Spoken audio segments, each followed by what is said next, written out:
one recently promoted VP that I worked with was, she is very smart, driven, passionate, has been a high achiever her whole career. And she seemed to be onboarding to her role really well and making good progress. But her boss started to notice that she was consistently emailing late at night. Her calendar was packed back to back. Their one-on-ones started to change in tone, so that she started to notice that it seemed like she was doing work herself a lot more than she anticipated. And she seemed really stressed and stretched thin and snapping more than usual.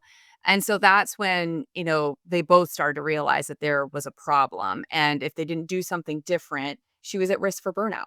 Yeah, sure. So in this example, really the struggle that both of them had here was assuming naturally that because she'd been a high achiever and been great at every job she'd had before, that she was naturally going to figure this one out too.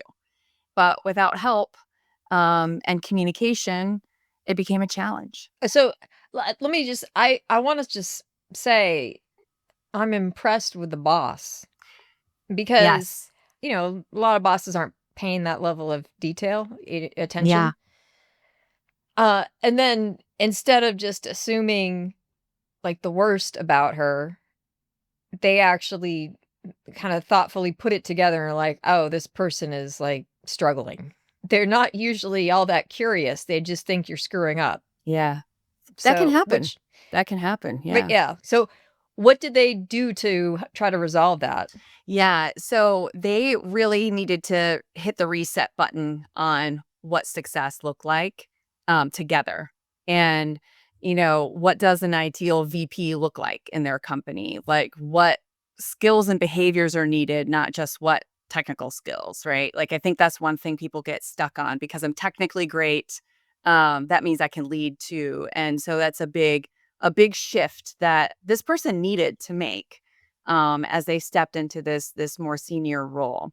And so they really needed to sit down and focus on what things she needed to stop doing, what things she needed to start doing, what things are great and need to continue. Because it wasn't all bad. It was Mm. just, as you mentioned, the boss was noticing there were some signals that, like, something's off here. And she followed her gut, her intuition on it, and started having those conversations. I think with this person, they struggled to delegate, which is a big struggle I see with people in leadership roles. And I think oftentimes the boss assumes that they don't delegate because they don't trust other people. But when you talk to the person, usually they don't delegate because they think it's their job to do the work that they're doing. Yeah, I find that it's sometimes they don't trust others. It's sometimes also that they don't wanna burden others. They Yeah, don't feel like they absolutely. can burden them. And then I think you're Mhm. right. I think sometimes it's just like, if you don't really understand the expectations of the role, if you're just looking around Mm. and sort of putting it together, then you can wind up basically taking on more than you should, and sometimes you're taking on things that hit other people and then cause conflict. Yeah. I know a lot of people quote Brene Brown, but clarity is kindness. And I think that's a quote that she uses that resonates in this situation. This was a struggle for both of them at first, but stepping into their relationship and relationship first and having the open conversation and dialogue that they needed to have helped them work through building the clarity and getting her on the right track. So, really that's all I would add on clarity. I mean, I think it's just kind of a natural outcome, right? Like, usually the people who are getting promoted are high achievers, and Mhm. you have a track record of being highly successful, and so you think that there's pretty much nothing you can't do if you work hard enough. Yeah.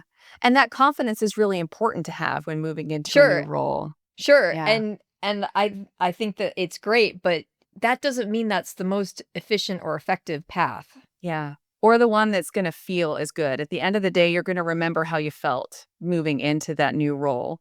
And when there's not a clear path for you, um, it can be hard. And sometimes the stumbles are good. Sometimes you learn a lot from failure and making mistakes. So you want to encourage those things, but also encourage the learning and the growth so that the path is the right path. So, solid number Yeah. 1. What's number 2? Putting too much value on expertise. So the story that I tell around this is, a leader that I was coaching was the company's go-to expert on this particular function. So every problem in that function that needed to be solved came to him. But when broader issues happened, he almost never weighed in, never had an opinion on Hmm. things going outside of his world. So he had a good but not great performance review, and they kinda gave him vague feedback like, "We want more from you." And he didn't understand what that meant. So, the mistake that I think the company makes is putting more value on the expertise and, rewarding that expertise, which is great, but then that also encourages him to have tunnel vision and not see beyond where he's at. So the lack of that company wide perspective actually created some challenges for him and his performance. For him, he valued being the person that was, precise and had the expertise. He felt knowing the most in his lane was going to get him more respect and, you know, broader opportunities, but he just couldn't connect all the dots. And so we had to work with them to start to have those conversations. That's interesting, and I could see how, you think, "Okay, this is job security," right? Like, I'm the expert, everybody's turning to me. Obviously, it's valuable, and it is job security in that sense, but it's not, flourishing. Like, it's not the Yeah. growth component of work, and over time, I think that person would have become very, very bored with just being that one thing and doing that day in and only talking about that, or mostly talking about that, would lead to sort of boredom in the job. Yeah. And I think there are people out there that have their thing and just want to do their thing. And that's great. I think what the performance review was signaling for him was that just his thing wasn't quite enough. So, and for him, he just felt great being an expert. He loved being able to help people on this thing. So maybe that's the right kind of role for him. But again, the success factors changed. They're different than what he thought they were. And so this is again where some clarity and connection and communication becomes pretty important. And Yeah. so what did they ultimately do? Or have is there any resolution to this story, or is it just too new? Too new. This one doesn't have a resolution yet.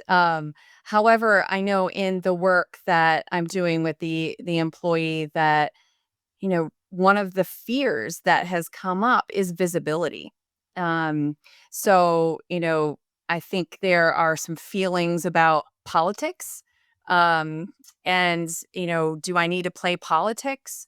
And so I think working through how do you advocate for yourself? How do you advocate for your team? How do you tell the stories of your successes, your failures, your progress in a way that connects with other audiences and other stakeholders is a piece of it. And also, learning to ask the types of questions that bridge between functions and give you a chance to learn more about what another function values and what you do and how you might actually be able to help them more is sort of the step we're taking in terms of, what are things that he can do differently to help build this capability and this broader thinking skill.